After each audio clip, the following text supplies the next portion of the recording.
സാജിദ് തുടരുന്നുണ്ട്. സാജിദ്, ഒരുപക്ഷെ കുറെ കൂടി താഴേക്ക് തെരച്ചിൽ വേണ്ടി വരും. അടിയൊഴുക്കുള്ളത് കൊണ്ട് മുങ്ങിയ ഭാഗത്ത് തന്നെ അരുൺ ചിലപ്പോൾ ഉണ്ടായിക്കൊള്ളണമെന്നില്ല. അത് സ്കൂബ ഡൈവേഴ്സും ഒപ്പം ഈ ഫയർഫോഴ്സും ഒക്കെ അത് കണക്കൂട്ടുന്നുണ്ടാകണം. അങ്ങനെയെങ്കിൽ തെരച്ചിൽ കുറെ കൂടി താഴ്ഭാഗങ്ങളിലേക്ക് വ്യാപിപ്പിക്കാൻ തന്നെയാണോ നീക്കങ്ങൾ? തീർച്ചയായും കൂടുതൽ സ്ഥലങ്ങളിലേക്ക് തെരച്ചിൽ നടത്തേണ്ടി വരും.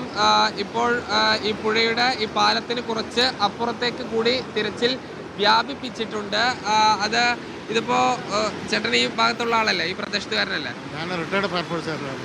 റിട്ടയർഡ് ഫയർഫോഴ്സ് ഉദ്യോഗസ്ഥനാണ്. ഓക്കെ, ഇപ്പോൾ ഈ അപകടം ഈ നാട്ടുകാരനാണ്, റിട്ടയർഡ് ഫയർഫോഴ്സ് ഉദ്യോഗസ്ഥനുമാണ്. ഇപ്പോൾ ഈ പുഴയുടെ ഒരു സ്വഭാവം എങ്ങനെയാണ്? ഇല്ല, അങ്ങനെ ഇപ്പോൾ ഈ പ്രദേശം അങ്ങനെ അപകടകരമായിട്ടുള്ള സ്ഥലമുള്ള അല്ല ഇത്. പക്ഷേ ഇപ്പോൾ എന്താ ചോദിച്ചാൽ പഴയ പാലം ഇപ്പോൾ ചെക്ക് ഡാം പോലെ ആക്കിയിട്ടുണ്ട്, ഷട്ടർ വെച്ചിട്ട്. പണ്ട് മുതലേ ഉള്ളതാണ്. ഷൺമുഖം കോസ്വേ എന്ന് പറയും, ഈ ഭാഗത്തിന് ഷൺമുഖം കോസ്വേ എന്നാണ് പറയുക. അപ്പോൾ ആദ്യം മുതലേ ഒരു ചെക്ക് ഡാം പർപ്പസ് ചെയ്താണ്. നല്ല വേനൽക്കാലത്ത് ഇറിഗേഷൻ പർപ്പസിന് കെട്ടിയ പാലമാണിത്, നമ്മുടെ നറണി പാലം പോലെ.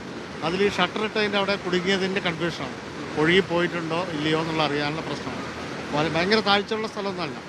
ഈ സാധാരണ ആളുകൾ കുളിക്കുന്ന ഒക്കെ സ്ഥലം തന്നെയാണല്ലേ?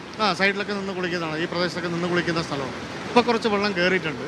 വാണിംഗ് ഉണ്ടല്ലോ, ശ്രദ്ധിക്കണം എന്നുള്ള വാണിംഗ് ഉണ്ടല്ലോ. ഇത് തമിഴ്നാട്ടിൽ നിന്ന് വന്ന കുട്ടികളാണെന്ന് തോന്നുന്നു.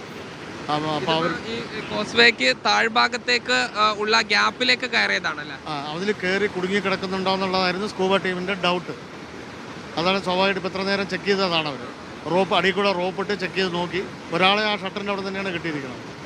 മറ്റേ ആൾ നോക്കി, അവിടെ അവരെ ഇതുവരെ കിട്ടിയിട്ടില്ല. ഇനിയിപ്പോൾ താഴോട്ട് നോക്കുക, ഞാൻ താഴത്തെ ചെക്ക് ഡാം വരെ നോക്കാനുള്ള പരിപാടി. ഇതിപ്പോ ഈ അത്യാവശ്യം വീതിയുള്ള ഒരു ഈ കോസ്വേക്ക് അകത്ത് കൂടി അത്യാവശ്യം വീതിയുള്ള സ്ഥലമാണല്ലോ. അപ്പോൾ സ്കൂബ ടീം നോക്കിയ ഇതിന്റെ അടിസ്ഥാനത്തിൽ ഇനി അവിടെ തങ്ങിയേക്കാനുള്ള സാധ്യത കുറവല്ലേ ഒരു ഫയർഫോഴ്സ് ഉദ്യോഗസ്ഥൻ എന്ന നിലയ്ക്ക്? ഒഴുക്കിൽ കയറി നോക്കുന്നതല്ലേ, സൈഡിൽ എവിടെയെങ്കിലും ചാൻസ് ഇല്ല. കാരണം അവർ ആ പ്രദേശം വരെ എത്തിയെന്നാണ് പറഞ്ഞത്.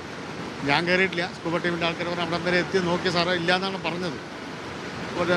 പോസിബിലിറ്റി ഉണ്ട്, ഇല്ലയെന്നൊന്നും പറയാൻ പറ്റില്ല. ഷട്ടറിൻ്റെ സൈഡിലാവുമ്പോൾ ചിലപ്പോൾ കുടുങ്ങി നിൽക്കാം, മിക്കവാറും ഉണ്ടാവില്ല. ഇപ്പോഴത്തേത് വെച്ച് നോക്കുമ്പോൾ ചെറിയതാണ്.